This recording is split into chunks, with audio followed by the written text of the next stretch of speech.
Ready to bring your vision to life? At Small Rig, every idea, design, and product is inspired by you, the creator. With our industry-first under co-design mode and the Dream Rig free customization project, we unite with global creators to turn big dreams into reality. Whether it's a cage rig or mount, Small Rig's versatile gear is built to elevate your craft. Small Rig, where your creativity meets our innovation. Go to smallrig.com. Hey, it's Bill Simmons from the Bill Simmons Podcast here to tell you about Michelob Ultra Courtside. It's getting fans closer to the NBA with a chance to win prizes like courtside seats, a trip to All-Star Weekend, and much more. Check it out at MichelobUltra.com/courtside. Michelob Ultra Superior Access, Courtside 24-25 sweepstakes, no purchase necessary. Open to U.S. residents 21 and up. Begins on October 1st, 2024, ends July 1st, 2025. Multiple entry periods. Visit MichelobUltra.com/courtside for free entry deadlines, and official rules. Message and data rates may apply. Void where prohibited.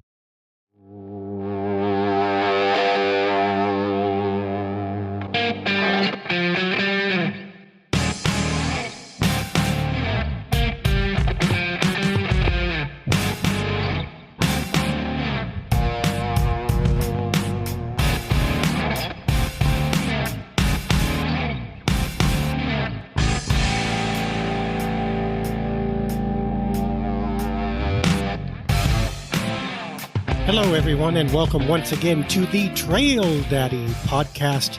I am Dave Deckard, your managing editor at BlazersEdge.com, here with your almost weekly dose of Portland Trail Blazers good stuff, and good stuff it is this week.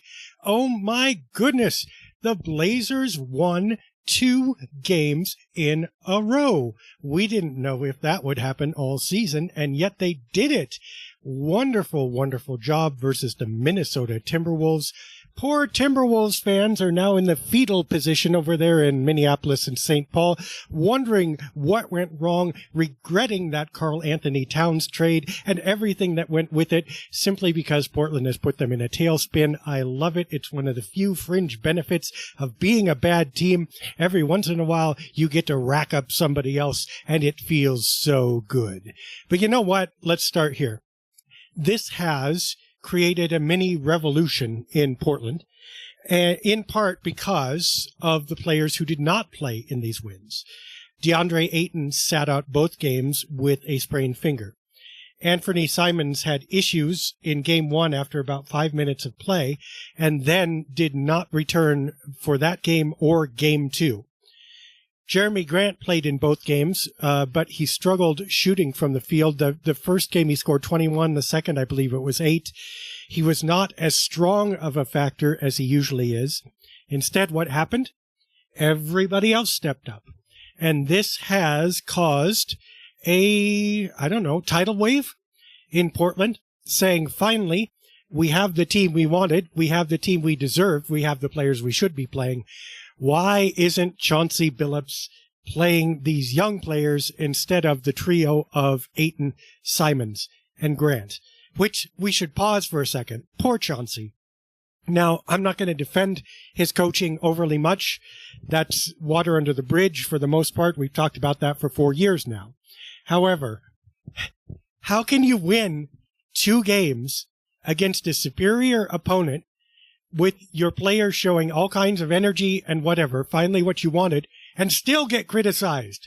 I mean, talk about the role of a coach, the job of a coach. It is never satisfactory. And I want to give a moment to say, well, at least the Blazers played a couple good games, and maybe we should give Chauncey a break for a minute. However, I respect the argument and agree somewhat with the argument that this team should be focusing on development. There are any number of players who have stepped up, not just in the last 2 games, but over the last few weeks, who deserve looks because they are starting to acclimate to the floor and starting to produce. I think Exhibit A is Toumani Camara, who's already starting. But the wonderful part about him is his 3-point shot now looks sure and steady, so that when he pulls up right now, I am thinking that's going in. And I admit I haven't thought that about a Trailblazer for a long time. Now, Tamari's not a guy who's going to shoot it off the dribble. He has to get it on the weak side of the floor, and he's going to, spot up, catch and shoot, whatever. But that's a super valuable trait for this team because they don't have a lot of three-point shooters, and they don't have a lot of catch-and-shoot players. DeAndre Ayton's not catch-and-shoot. He wants to make a move before he goes. Anthony Simons can catch and shoot, but he's also most comfortable off the dribble. And Jeremy Grant kind of the same way as Anthony. To have a pure catch-and-shoot guy is an asset. They don't need Tumani to be another scorer, another Shaedon Sharpe over there on the weak side. That would be a waste. Instead, he does what he's supposed to do. Line up on the diagonal or on the side, wait for the ball, and hit the shot. And that's been great.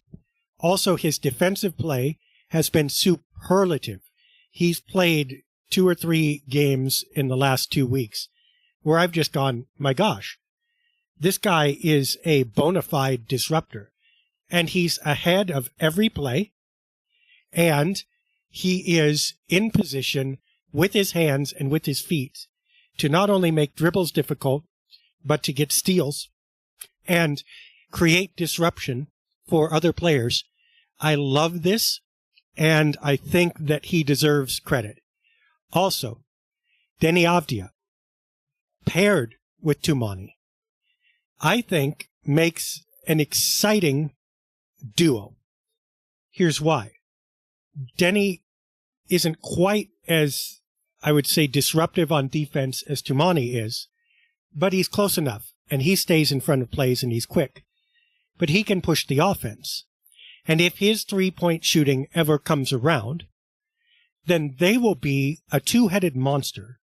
They will not lead your team to championships, but they will be that duo that fits in around any stars and gives the team exactly what they need around the edges. Big defense, decent shooting, and in Avdija's case, playmaking. I see actually some real nice long-term potential for Avdija and Kamara to become the core, or part of the core, of a contending team. Question is, can the Blazers build up enough around them to make that viable? Because otherwise, they're legs of a table without the actual tabletop. They're just going to sit there until they tip over. And obviously that's suboptimal.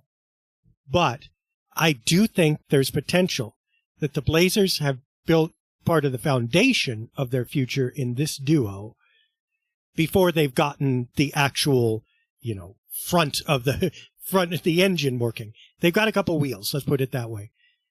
They need to get the engine, but I think that that's a step forward that they have those two. Shaedon Sharpe had a magnificent game, the second game against Minnesota. He came back this week. He did not show any rust as far as eagerness to make shots. After the first game, I think his defense clicked in, which was good. I think he's progressed on defense. I think we can say that with some confidence. Now, he's not at the level of Avdija and Kamara, but he's not going to embarrass you at this point either. He's not getting lost. He's staying in front of most plays. The Blazers aren't using him at the point of attack, which is fine. He's kind of playing a little bit of a Jeremy Grant role, nerfed just a bit, that he's playing off ball and keeping his man away from the bucket and either going for the rebound or getting down the court from the wing. And I think that that's fine. But the offense, the 33 points in 36 minutes that he scored in the second game against Minnesota, was wonderful. Now, he's not been real efficient yet. He was in that game, obviously. But overall, his offense is he's still working into it. His three-point shot is not there. And his overall efficiency is not brilliant. However, as we saw, when he gets a lane, whether it's all the way to the rim where he can elevate or whether he can pull up, he has the potential to be a dynamic scorer that is really hard to stop because his leaping ability, his arm length, and his confidence give him the separation that he needs to shoot quick, to shoot high, and to get that shot to the rim. So I would say, all in all, considering how long Sharp's been out, he looks really, really good. Almost no rust and good production. You have to love that. Donovan Clingan had a superlative game against the Timberwolves. He had two good ones, but the last one was great. This is, of course, where he got his 8 blocks and his, whatever it was, 15 or 17 points and 12 rebounds. He looked at the peak of his performance in that game. Now, don't miss this, though, that, first of all, I think playing against Rudy Gobert helped him because Gobert is similarly slow and ground-bound-ish. And that's the kind of matchup where Clingan will excel. But also, don't miss what we just talked about with the wings and the guards having slowed down penetration at the point of attack. In other words, last year, and in most years, frankly, for the Blazers in the last decade, what would happen is an opposing point guard or dribbler would get his first step and a half free. He would be able to penetrate against the exterior guard or wing, get a head of steam headed toward the bucket, which means he would get to the rim quickly, and the center for Portland would have to rotate over and instantly either stop the shot or get in the way, and that usually led to fouls if it worked at all. Some of those shots just became layups or dunks. Look at what happened against Minnesota. Instead of going directly to the hoop with a first step and a half free, dribblers had to bump up against a body. They got slowed down. They got diverted slightly if they wanted to go around. Have to take half a step to the side, which means you're not as quick getting to the bucket, and also you're not as straight line in your drive, which means Clingan had a chance to adjust. He can decide to leave Gobert. He can also see the path where the dribbler is coming down the lane, which means if the dribbler's defender stays in front of him, there is a help block shot, and Clingan had a couple of those coming over the top. If not, then at least he's in the way. He's able to alter the shot. He can turn around and get the rebound. Now, look at how good this made Clingan look.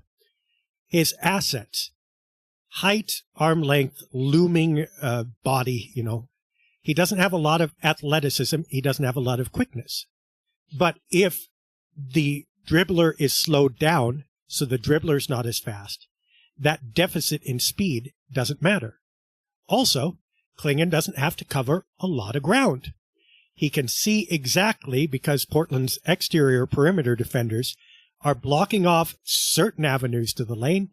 Clingan can see exactly which one the penetration is coming down, and then he can use his size and shot blocking instincts to meet the player and meet the ball where it is. It was perfect. Now, this does not necessarily mean that Clingan is going to be able to do this all the time.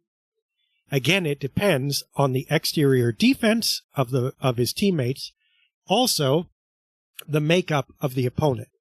And one thing that we'll say again, Minnesota is not a fast team. Minnesota is a big team. The Blazers tend to prosper against big teams. Fast teams give them fits. So we need to hold on to the good stuff from this, but also with a little bit of an asterisk. We'll get to that in a minute. Let's finish with our praises, though. Delano Banton. Oh, my goodness. His scoring ability in the fourth quarter, we already knew. But he has taken opportune moments to score in the first 3 quarters now that he's getting more playing time. And more than that, oh my gosh, he looked like an actual point guard. He was setting up plays, making good passes, pushing tempo like Chauncey Billups wants, and the offense looked just as smooth when Banton was in as when Henderson was in or casting back when Simons has been in. The Blazers offense didn't really miss a beat. Now, it's not great. I'm not going to sing the praises of Portland's offense. It's a weak spot. But it didn't look worse when Banton was in than it did otherwise. And that smoothness of the transition to him is absolutely an interesting development, because now he's tall. He can score. That's a different wrinkle than the Blazers have, either height-wise with Anthony Simons or point production-wise with Scoot Henderson. He's kind of a little bit of a blend in that he can do it himself, but if he can also, and he, by the way, I should say, he can do it with penetration. He did that a couple times. He got a couple close-in shots. He's fairly quick, so he has that Henderson vibe. But he can also shoot like Simons and pull up, and he can distribute unlike Simons and sometimes unlike Henderson. If this keeps up, Banton will have to get serious consideration as the second point guard on this team, at least. And if that happens, then all of a sudden, one of the two primary point guards becomes more expendable. So keep an eye on that. For now, praising him and his absolutely fantastic week, I think, is the way to go. So, too, honestly, Chris Murray. There's a name I did not expect to be speaking, but he had some nice defensive plays, as did Banton, by the way. That's the other wrinkle I forgot to mention. He's been poking away steals like crazy. Chris Murray, when he played against Minnesota, also stood in and played nice defense, picked up where Kamara and Avdia left off, stayed in front of plays, kept his hands busy. This is something I have not seen from Murray before in this way. So that's an exciting development. And then Scoot Henderson, I think, had a solid time all the way around. He did his Scoot things, penetration or whatever, but his defense also looked good. And look, this is now, we've mentioned what, half a dozen role players for the Blazers, all of whom we have praised their defense. That is huge. The fact that some of them are scoring and rebounding and passing and doing other things is also great. They can't be one-dimensional. But when's the last time we mentioned anybody for the Blazers playing defense? When's the last time we took time talking about Portland's defense? It's simply because there hasn't been much to talk about. But this week, there has been. And Portland's bench, I think, deserves an enormous amount of credit for doing that. Oh, the other guy I forgot, one game at least, Robert Williams. He played superlatively in that first game against Minnesota. He kind of did the opposite of Klingon in that he took advantage of Gobert being big and slow, and or when Julius Randle was in his vicinity. Randle's not a defender. So Williams was opportune. He rebounded hard. He scored authoritatively. He picked his spots and otherwise didn't get in the way, which was brilliant. So you even have signs of life from Robert Williams III. That's big. There's nobody on this team outside of the big three that we haven't mentioned superlatively that played, any significant minutes. So really, well done. Now, where the rubber meets the road, and where this renaissance is meeting its reformation and rebellion, is how much this means. And I will tell you honestly, we do not know yet. This could be a sign of things to come. This could be just a couple good games in an otherwise bad season. And there's some evidence that it's both. One is that it might continue is the widespread goodness that we've just talked about. When you're talking about so many players, you've got to think that at least one or two of them will continue the step forward, right? It would be a shame to see all of them fall back into oblivion together. So you certainly hope that there is more to it than just luck, okay? However, there is evidence that we should not make too much of this yet. And some of this I talked when writing on Blazers Edge. I'll reiterate it here. Two of the features, or one of the features of these two games that was really prominent is that there was bizarre three-point shooting in each. In the first one, the Blazers shot at season high. It was like 60%. It was incredible. This, by the way, after shooting 9.5% against Memphis and getting blown out. So you had the worst game of the season, three-point-wise, followed by the best game of the season, three-point-wise. You got blown out in the first one. You beat an otherwise good team in the second one. That's not terribly surprising. The second win against Minnesota was more of a shock, but Minnesota shot incredibly low, 17.5% from the arc in that game, and they were simply missing their shots. It wasn't a lot of Portland defense. There wasn't a new scheme. It wasn't that the players were absolutely covering the arc. If anything, the opposite. They were still covering the rim like they usually do. So I think the Blazers, in a sense, I'm not saying they got lucky with the win, but I'm saying they got lucky that Minnesota went cold. I mean, Anthony Edwards doesn't. He hits 5, 6, 7 threes a game. He went 0 for 9. Okay, he's never hit fewer than 3 in a game all season. The Blazers got lucky in that way that he missed those. And his teammates also bricked as well. That contributed mightily to that win. Had Minnesota hit just a couple more threes, let alone their season average, that game would have been much different. Now, I'm not into taking away wins. Nobody can. But when you talk about its significance, whether this is real, you have to factor that in, folks. That not every game is going to be clear on the edges of the bell curve for three-point shooting, either pro or con. And when it's not, there's plenty of evidence that the Blazers are going to lose. They're like 1-8 in games that aren't wonky from the three-point arc. Literally, every win that they've had but one featured either them shooting 40% or better, or the opponent shooting terribly. So, keep an eye on that and see if the three-point arc doesn't turn out to be more of a determining factor than all this youth and energy that people are talking about. Here's the other thing. That youth and energy is untried in a couple ways. One way in which it is untried is longevity. Look, the NBA season is a grind. Let's say you give these guys more playing time. I think they can do it. I think they can absorb more minutes for sure. They aren't getting a ton. However, if you start going 82 games and you start talking about making some of these guys starters or playing big minutes, for comparison, Donovan Clingan's playing about 14 minutes a game. If you forecast him to then play 34 instead because you trade away DeAndre Ayton or whatever, that's a huge leap, okay? And his body is likely to, I don't want to say break down, I don't mean injuries, but fatigue, hitting the wall. For young players, especially for rookies, that's a real thing. You're not going to get this same energy and production out of high-minute games for 82 that you see right now in their first or second chance to do it because the regular starters are injured. Here's the other thing that I keep bringing up, and it's damn real, sorry. There's a big difference between sneaking in a couple of games against an opponent that didn't expect you, that is taking you a little bit lightly and has not seen you play, and playing another 70 games against frontline, first-unit opponents who have been coached and are ready for you.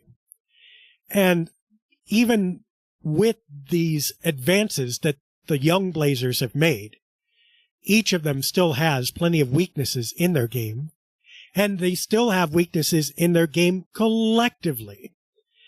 And I'll tell you what, if you take away some of the steady scorers, like Jeremy Grant, like Anthony Simons, and often like DeAndre Ayton, who at least gets rebounds and usually scores. If you take away those players entirely, opposing defenses get to key in on players that aren't used to it, aren't ready for it, and frankly probably can't handle it. If you key in on Scoot Henderson, he will start to turn the ball over. If you close out on Toumani Camara, he will start to miss his three-point shots. If you put two players on Delano Banton, he is not likely to be able to make plays. And that's just a small variety of the things that opponents can do to the Blazers. Think about the number of starting lineups in the NBA that have centers that can draw Donovan Clingan way out of the lane. As soon as that happens, everything good we just talked about gets much, much harder, if not impossible. And opposing starters, opposing good teams, will do exactly that to the Blazers. The one guy that I see that's fairly immune to it probably is Sharp. But we've already seen before the Blazers try to win on a steady diet of sharp isolation plays. That doesn't work either, and I don't think that he's developed enough to where he's Kobe Bryant level, and it will. What's going to happen is these young players, the confidence that they've built, the skills that they are showing and being able to demonstrate right now, are going to be interfered with. And the production goes down, the confidence goes down, and then the morale goes down. And all of a sudden, these young players who looked so good this week start to look much more like last year's young players who had a lot of the same skills, who had a lot of the same energy, but couldn't win a game to save their lives. And by the last 2 months of the season, were just kind of, I'm sorry, but the team was mailing it in. I don't want to talk about the individuals. They may have been playing hard, but the entire team was under a shroud for months because there were no steady, productive veterans among them playing in order to give them hope, give them a chance, or teach them how to play. Now, that is different than defending either the presence or the individual games of Jeremy Grant, of Anthony Simons, or of DeAndre Ayton. I think each one of them has weaknesses. I think Grant's been the most solid by far, but even him, his shooting percentage hasn't been great as the number one option, even though his point production has. Anthony Simons has had defensive weaknesses, and he's had problems shooting. DeAndre Ayton slows down the ball some and takes a while to make decisions and eats up the middle of the floor. So, look, I'm not saying that they are perfect players. However, I don't think the answer is as easy as just get those guys out of the way and let the young guys play. That probably, almost certainly, will not work.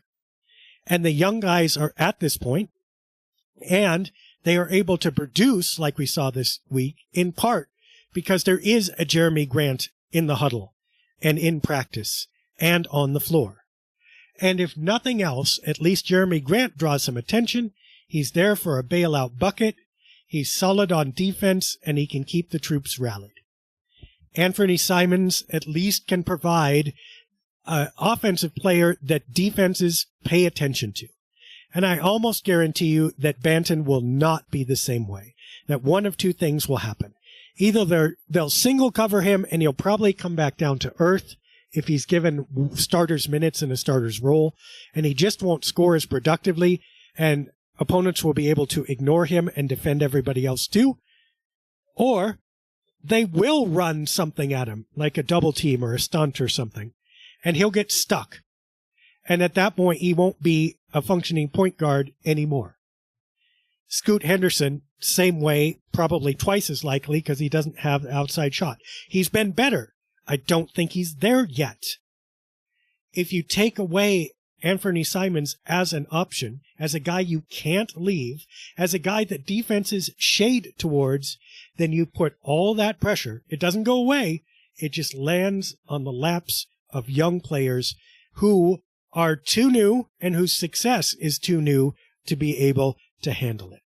And at that point, you start losing a lot, but you also stop seeing such good things out of the young players, and you also blunt or stunt their confidence. I think the experiment needs to go on a little bit longer. I think these guys need to get minutes that they're ready for, in quantities that they can handle, in situations that advantage them.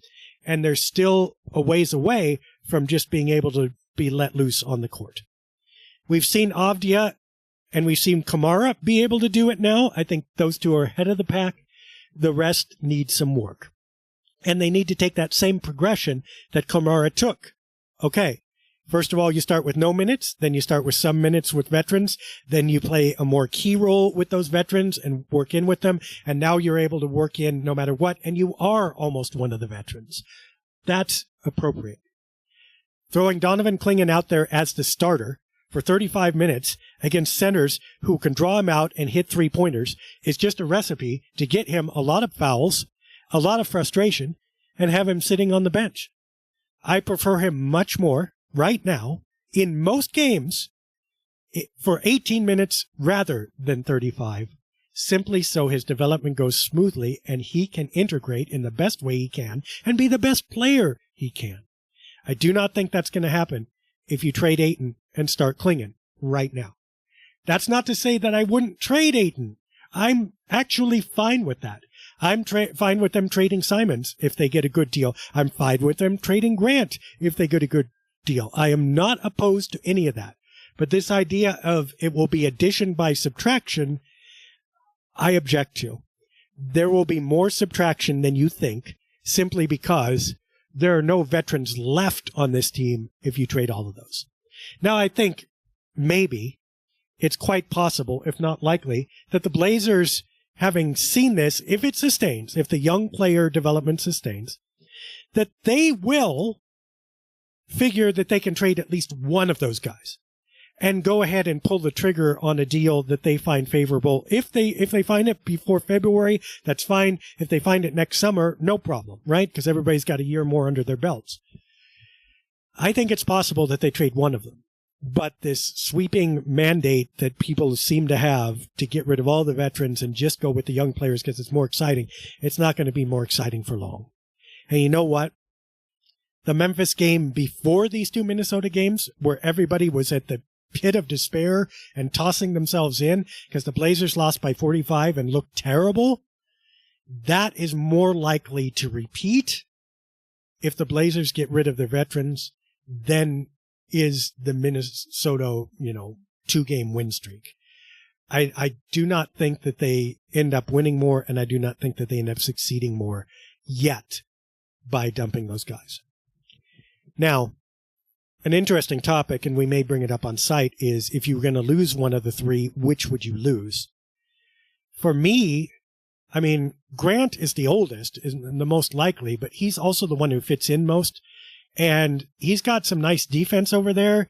Look, honestly, Avdia, Kamara, and Grant, that's a pretty good defensive middle lineup there. You got a point guard, you got a center, and you got those three. Those three cover a lot of defense and a little bit of shooting and some scoring. That's not a bad trio right there. Okay. If Sharp comes in, obviously it's a little bit different, but, same general thing. That's not a bad 2-3-4 lineup. Grant fits the most naturally.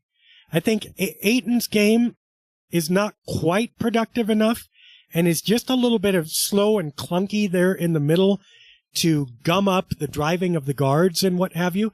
I think Henderson is affected a little bit by Ayton being in there, although they found a nice little lob game, so I like that. But they need to work that more. And I think Banton really will be affected by Ayton more and not get quite as many opportunities. So I could see Ayton going. The problem I have then is, okay, you've got Time Lord, who's really lane bound, and you've got Clingan, who is the same. And Clingan also is not really comfortable scoring. I know he had that 17 or whatever it was against Minnesota. But honestly, Clingan is not his footwork, his framework is not there for the offense. Even in simple catches or offensive rebounds, it's always a gamble when he goes up. He does not finish well yet, even right at the rim, let alone anywhere else. So you're starting him and you're playing 4-on-5 on offense already. That's probably a problem. And I'm not sure Robert Williams III necessarily solves that problem. So I don't know. I would say Ayton is the one organically that you'd most want to trade, but he's also likely to have an outsized effect beyond just his talent and presence. If you lose him, you might lose more than you think. I think Simons is the one who is the most replaceable in terms of he has potential guys behind him. Obviously, we've mentioned Henderson and Banton at the point guard. We've mentioned Sharp already at the shooting guard. If Avdia plays shooting guard, if Chris Murray can play shooting guard, there's a lot of guard potential on the roster. And Simons hasn't demonstrated that he's going to be so overwhelming that you make him one of the cornerstones. There is the opening to move him, which is why also I think there are a lot of other teams who will want a 20-point scorer without too much baggage. In other words, look, if you trade for Ayton, you kind of have to start him. I think if you trade for Grant, you have to do the same thing. There's a certain burden either because of their draft position, their playing position, or in Grant's case, his tenure, where you have to start him if you trade for him. I'm not sure that you have to start Simons.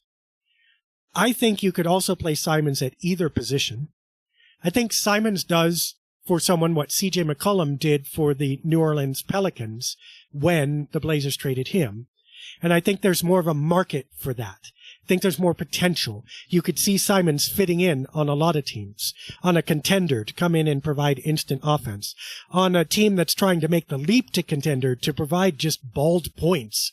I think that there's room for him, which may mean he's the most tradable of the three in terms of the effect on Portland trading him and the benefit to the team getting him.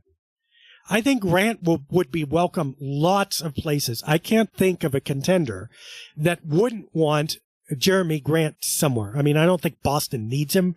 There are a couple like where he'd be almost superfluous because of their lineup, but there's nobody who doesn't want Grant's skill set, scoring ability, and especially shooting ability now that his three-point shot has come back around and he's started to hit it. I think he'd be easy to trade. I'm just not sure that the Blazers get mileage out of doing that. And that's the thing, is whatever they trade for, I'm not going to judge them that they made the trade. I'm not going to pan the trade at all. I'm with people there that I'm okay with these players being traded. However, I'm going to take a close look at the for what. Because the Blazers cannot afford to lose assets for cap space that they're not going to be able to spend because they'll never get below the cap, or for mediocre draft picks or players that only so-so fit. Because you've got a bunch of players who are working their way up and are at the mid-level right now at best. Even all these young players, as good as you want to make them, in NBA terms, across the entire NBA, they're still pretty low. If you want to be real charitable, let's do that. We'll say they're mid-level players. Bring in more mid-level players, and all of a sudden you've just got soup, and a weak soup at that. And that's not going to work.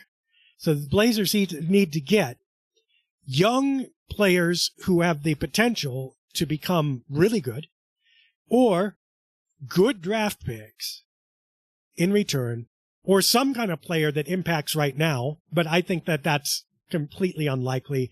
I think probably if they want a player who has impact right now, they just keep Jeremy Grant, maybe Anthony Simons, you know?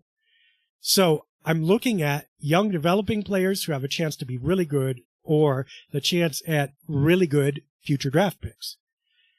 That's going to be how I judge that trade, not the effect today necessarily on wins and losses, but on how this helps build for the future. And if they don't do that with their assets, even if you speculate that they're going to clear room for younger players to develop, I can get those younger players to develop in different ways. I can't get that trade asset back. So that's going to be the litmus test. Well, all right, we've quacked on enough about this. We already know that the Blazers have exceeded expectations by beating the Timberwolves twice. Let's see if that's Timberwolf-based or if they can beat the Atlanta Hawks on Sunday, have an actual 3-game winning streak.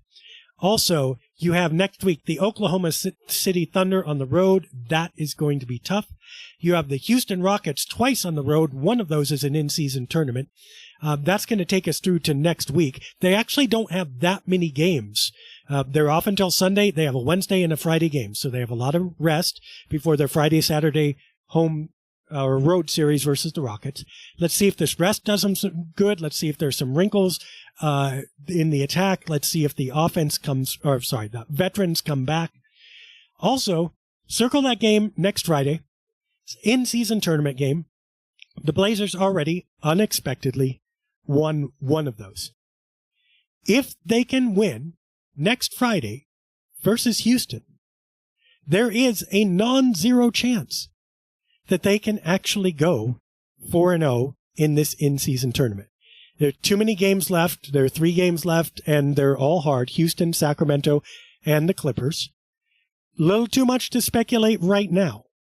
But if they win that second one against Houston next week, let's talk and let's see whether we don't think they can squeak one in against Sacramento at home the week following.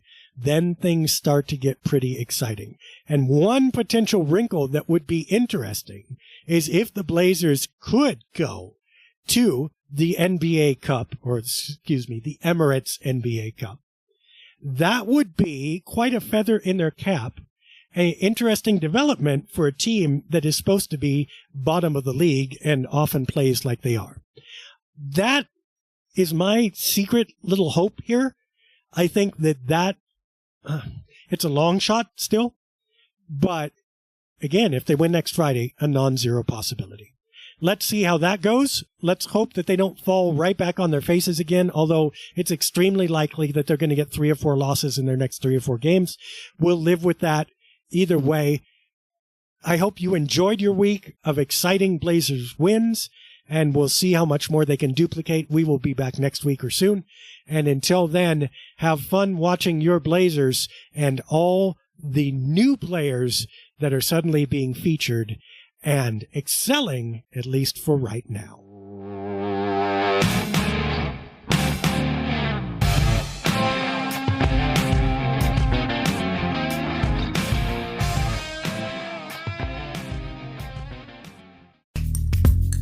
Are you a podcaster? Let's talk podcast hosting. Are you tired of your current podcast host? Need real support in a community that gets it? At Rogue Media Network, we offer top-tier podcast hosting services to help you thrive. From hosting and distribution to dedicated support, we've got you covered. Starting as low as $25 a month. Join our community of passionate podcasters today. Contact us at hello@roguemedianetwork.com.